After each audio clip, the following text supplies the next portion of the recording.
more realism about biological facts that have been under heavy taboo in English, Irish culture for a long time. I also think excretion and urination play a large role in Finnegan's Wake because Joyce, with all of his elaborations, remains fundamentally a documentary-style artist. And I think Joyce did a lot of studies of his sleeping brain and concluded that all night long, whatever you're dreaming about, one part of your brain is constantly checking whether you have to get up and go to the bathroom or not. I mean, I think that's why excretion and urination are so prominent. The brain is constantly checking the bowel and the bladder to see if you got to get up and do something about them being full. So it was part of the stream of consciousness narrative technique. Well, it was part of Joyce's documentary approach to literature. There's a great story in Ellman's biography of Joyce when he was the best-known eccentric at University College. He was 18 years old, and he had an article published in the most distinguished literary journal in England. Everybody was astounded. But it was even more astounding that this boy genius was an outspoken atheist, an enemy of the church, and a general rebel. And he was regarded as the eccentric of University College by all the other students, the rebel that the other rebels couldn't understand. And one day he came into a class for which he was not an enrolled student, walked through the back of the room over to the window, took out a notepad, and was busy writing. And finally the Jesuit teacher said, "Mr. Joyce, what are you doing?" And Joyce said, "They're burying an alderman. I'm counting the mourners." Ulysses and Finnegan's Wake are full of that kind of details. When Bloom walks down Grafton Street, Joyce, who was writing in Trieste, wrote to an aunt in Dublin to make sure he got the time right from O'Connell Bridge to Trinity College so that Bloom would not take too long or seem to be running. Behind all the subjective shifting of perspectives, the objective details in Ulysses are astonishingly accurate. Do we find any conspiracy theory going on in Ulysses? Well, Joyce used to be considered the most apolitical of artists, but there's been a rebellion against that. I've got 3 books, Manganiello's Joyce's Politics, which argues that Joyce had a strong sympathy for both Benjamin Tucker's individualist anarchism and Leo Tolstoy's anarcho-pacifism. This is based on articles Joyce wrote in Italian when he was living in Trieste, which hadn't been translated before, in which he does express his political opinions rather frankly. Joyce and the Politics of Desire is a feminist defense of Joyce against feminists who claim he was really a misogynist, and what looks like feminist ideas in his books is really a facade. Behind it, Joyce fears and hates women, and this one argues that's not true at all. He's one of the greatest feminist artists who ever happened to be born with a willy. And then there's Vincent Chang's Joyce, Race and Empire, which sees a steady progression in Joyce from Dubliners to Finnegan's Wake. And it's all about the oppressive effect of British rule on Ireland. In Ulysses, the parallelisms gradually make you see this as part of a general pattern of colonialism all over the world. And in Finnegan's Wake, the multiple language creates a thing where everything refers to the British domination of Ireland, everything refers to every other act of imperialism in world history. So he starts out satirizing British conquest of Ireland and the racial stereotypes that were created to justify it. This book has some hilarious illustrations from English magazines of the 19th century of what the Irish looked like to the English. They look more like gorillas than human beings in these cuts. I've seen illustrations where Negroes look like that, put out by the Ku Klux Klan.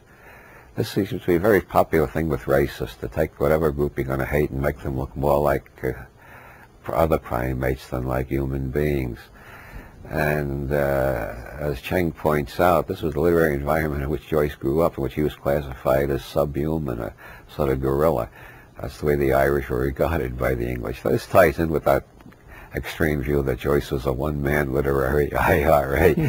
But Joyce is parodying English racism, gets more and more generalized till in Finnegan's Wake he's parodying every type of racism and group prejudice in the world, especially if it has an imperialist motive behind it.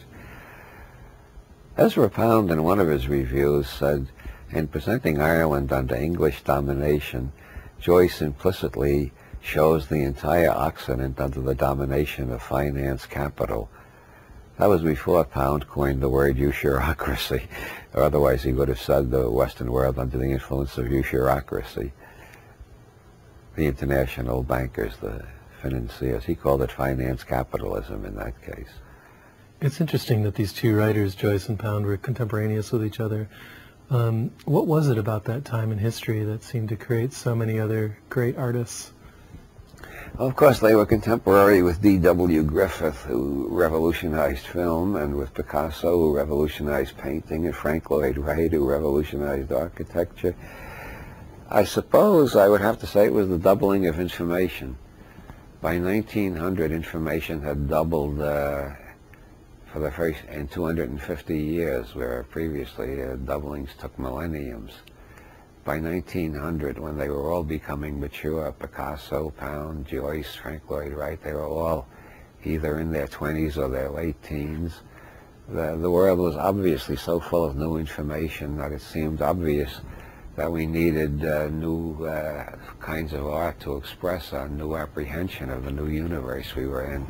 Specifically, Picasso started his Cubist period after seeing African art in an exhibit put on by the anthropologist Leo Frobenius, who appears frequently in Pound's cantos because he turned Pound on to African poetry, like he turned Picasso on to African painting. And Levi Bruhl, the anthropologist, is mentioned by name in Finnegan's Wake, and he's also quoted in the cantos. So is Sir James Fraser, another anthropologist. Well, Van Gogh did a few paintings in Chinese style before he developed his later style, which is semi-Chinese. In a late Van Gogh painting, you have two perspectives usually, at least sometimes three, instead of the one perspective of Da Vinci. But before Van Gogh developed that, he did a couple of paintings in the classic Chinese style, which has no perspective at all except up and down, you know. I saw them in the Van Gogh Museum. What I'm groping my way to, I suppose, is Andre Malraux's thesis in Museum Without Walls, that the major cause of the mutations in modern art come from anthropology and from, believe it or not, from imperialism. With all the horrors of imperialism, at least it brought back information about people who saw the world in different ways than Western educated people do. And those with the most open and curious minds started experimenting with trying to see the world like the Chinese do or like the Africans do and so on. And that seems to be a large part of the revolution that has occurred in the art of the 20th century. So in essence, it's a multicultural revolution. Yeah, well, the cantos, if it's the tale of the tribe, as Pound says, who is the tribe? The tribe seems to include Chinese, Africans, Americans, Europeans, ancient Greeks, Babylonians. The tribe is the first attempt at a global epic. And do you think in our own time we're getting closer to this? Yeah, well, I think the internet is bringing us closer and closer to the point where the tale of the tribe will be available to everybody, whether they read Pound or not.